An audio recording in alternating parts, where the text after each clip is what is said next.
BNP করে, আমরা এমন একটি দল করে যেই দলের কাজ হচ্ছে সেই কাজগুলো করা, যেই কাজগুলো করলে মানুষের উপকার হবে, যেই কাজগুলো করলে মানুষ খুশি হবে, আমরা চেষ্টা করি সেই কাজগুলোই করতে। এবং সে কারণেই আজ আমরা এখানে একত্রিত হয়েছি। আনুষ্ঠানিকভাবে আজকে আমরা এই সাহাপাড়া খালটি আমরা পুনর্খননের কাজ শুরু করেছি। আপনারা সকলে জানেন এই খালটা প্রায় 12 কিলোমিটার লম্বা।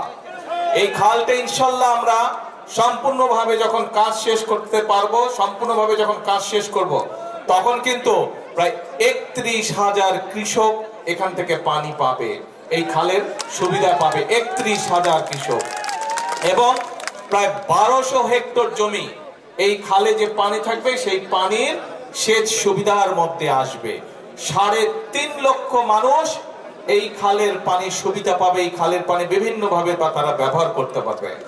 এবং শুধু তাই নয়, সবচেয়ে বড় যে বিষয়টি হচ্ছে এই এলাকার কৃষক ভাইরা, এই এলাকার কৃষানী বোনেরা, তারা যে ফসল উৎপাদন করবে, এখন যেই ফসল উৎপাদন হচ্ছে তার থেকে প্রায় 60,000 মেট্রিক টন বেশি ইনশাআল্লাহ ফসল উৎপাদিত হবে। প্রিয় ভাই বোনেরা, আপনারা নিশ্চয়ই নির্বাচন, এই মাত্র কয়েকদিন আগে নির্বাচন হয়েছে, ভোট দিয়েছেন সবাই?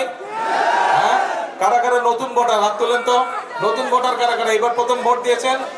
নতুন ভোটার, নতুন ভোটার, এই যে এইদিকে আছে নতুন ভোটার, এইদিকে অনেক নতুন ভোটার। হ্যাঁ, ও এগুলা সব নতুন ভোটার, গুড, ভেরি গুড।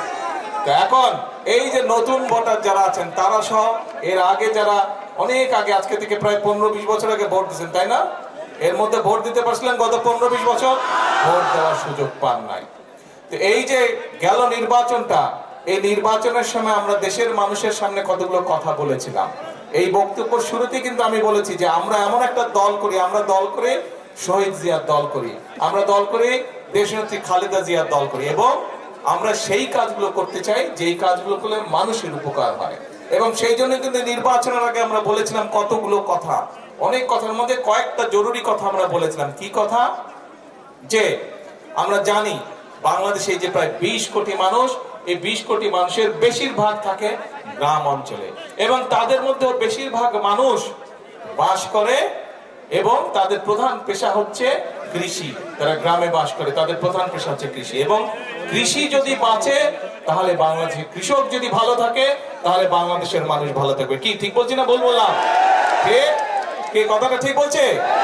এবং সেই জন্যই আমরা বলেছিলাম যে আমরা কৃষকের পাশে দাঁড়াতে চাই, কৃষক ভাইদের পাশে আমরা দাঁড়াতে চাই। এবং সেজন্যই আমরা তখন বলেছিলাম যে নির্বাচনে ইনশাল্লাহ আপনাদের ভোটে আল্লাহর রহমতে বিএনপি জয়যুক্ত হলে পরে সবচেয়ে প্রথম আমরা যেই কাজটি করব সেটা হচ্ছে 10,000 টাকা পর্যন্ত যে কৃষি ঋণ ছিল কৃষকদের, সেই 10,000 টাকা পর্যন্ত কৃষি ঋণ সুদ সহ আমরা মওকুফ করে দেব। আমরা তখন নির্বাচনের আগে